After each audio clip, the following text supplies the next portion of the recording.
So I wrote most of the music, probably 95% of the music, and released the soundtrack album.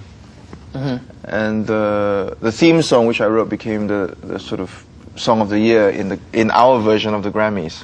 Oh. So that became a very successful record. Yeah. Wow. The song of the year you were in the Malaysian Grammys. What's the population of Malaysia? 30 million. 30 million people. Okay, million so a little, not, what is that, 2/3 of Korea. What is Korea? Korea's about 47 million, 48 million people. Okay. So you're about 2/3. Right. 2/3 of the size. So, Right. but Korea's a very crowded country too. I think. Well, also it's homogenous, so it ends up in terms of the entertainment industry, it ends up being a far bigger market than Malaysia, which has 4 languages, main languages. Yeah, so it really depends on what language what language work you do. Yeah. Right. Very interesting. 여러분 그거 이해하셨는지 모르겠는데 homogeneous 얘기하면은 그 다 통일, 다 같은 거. 그러면 homogeneous 하는데 그러면 한국에서는 only one language, right? There's only one language in Korea. Everybody speaks Korean. Some people speak English, but anyway. But in Malaysia, it's 4. There's 4. Yeah, there's English, it's Malay, there's Chinese, and there's Tamil. Tamil. Yeah, it's a substantial Indian population in Malaysia. Yeah. So everybody has their more or own less listens to their own music, watches their own films. Correct. And then when you cross language, you normally either speak in Malay, which is the national language, or English. That's why almost everybody speaks English. Right. Right. And because in all the schools you study English as a second language mainly. Right. Well, is it as a second language, or is it? I mean, are all the classes conducted in English or in? Some of them are, depending on what schools. We have different schooling system as well. So you go to Chinese schools, everything is conducted in Chinese. Yeah, taught in Chinese. You go to a national school, everything is taught in Malay. Okay. And if you go to English private schools, obviously, then everything is taught in English. Do they also have Indian school, Tamil school too. Tamil schools too.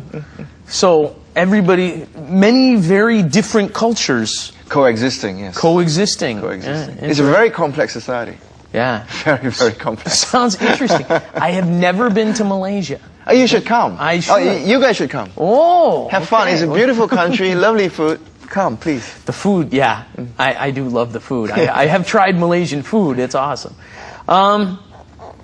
Okay, so we're at the point where you've done... What year did that album come out? What year did you win the award for? Just last year. Just last year. Actually, no, it's in March this year. This year, March. You just won your... What do you call the award? Song of the Year, basically. Song of the Year. But what are they called? The Emmys, or are they called the? No, they're not. No, we're not even supposed to use the word Grammys, I believe. Oh. Yeah. Because sorry. What do they call them? It's called it's a Malay name. It's called the AJL, which is essentially translated into the Song of the Year award. Okay, so the AJL. The Best Song Award. Yeah. That's when you won the AJL. Was just this year. Yes, this year. Yeah. And now you're doing film scoring for a Malaysian film. Correct. Here. And tell us about the film you're working on right now. It's by a young director called Tan Chui Mui, and it is in the Malay language. Okay. It's funded partially out of Europe, partially out of Korea. It's an independent film.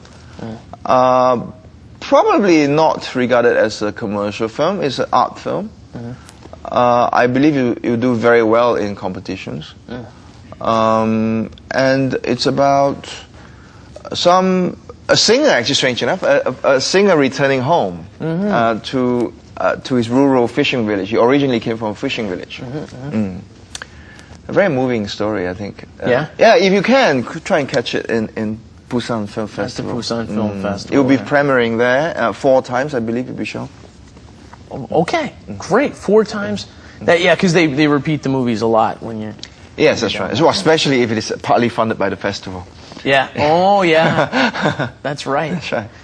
And I understand that this director, you've had a relationship with the director of this film before? Yeah, Trinh I'm a musician. Now, I've not always been an actor. I do a lot of acting now. And Trinh And you're an actor. Yeah, I do a lot. I depend on which country you go to. Like the French don't even know I'm a musician. The French regard me as an actor. Okay. For the longest time, Korean fans look at me as an actor too before my music was available here. So it really depends with how you get to know me in the first place. Okay, so what films were you in? A lot of art films that are shown in Korea, especially at the festival. Okay. And Miss Tan, the director, is really the director that is responsible for getting me into films because she was a fan of mine. So one day I was walking on the street and this girl, very pretty girl, ran up to me and said, "Are you Pete Teo?" I said, "Yeah." And she said, "You know, wow, fantastic, I love your music, and I've got this script which I've written, and would you act in it? In this short film." I said, "You know, I'm not an actor, but I'll have a look at your script." I went home, I read it, and it was really good. Okay. So I called her back and I said, "Yeah, okay, I'll do this. How much am I going to be paid?" "Oh, you know, I'm an independent filmmaker, I've got no money." So we did it for 4 beer. You got paid 4 beers? Yeah, 4 beer for it. Okay. And that film won loads and loads of awards. I mean, overseas, in Germany and so on, and launched her career. And also, obviously, after that film, directors started calling me. And this is why the French also know you as an actor. As an actor, yes. Then I became very active in the Malaysian new wave film scene, acting in a lot of films. You know, principally art house films, which were shown in France and Europe a lot. So a lot of French people think I'm an actor, not a musician. Well, now, who knows? Well, last year I appeared in a French film, for example, yeah. Well, there you go. So, it's hard to give you a label, isn't it? It's very hard. It's very hard. Label at all is, considering you change back and forth from so many roles. What made you want to take on doing the sound design for this film? Because the director asked me,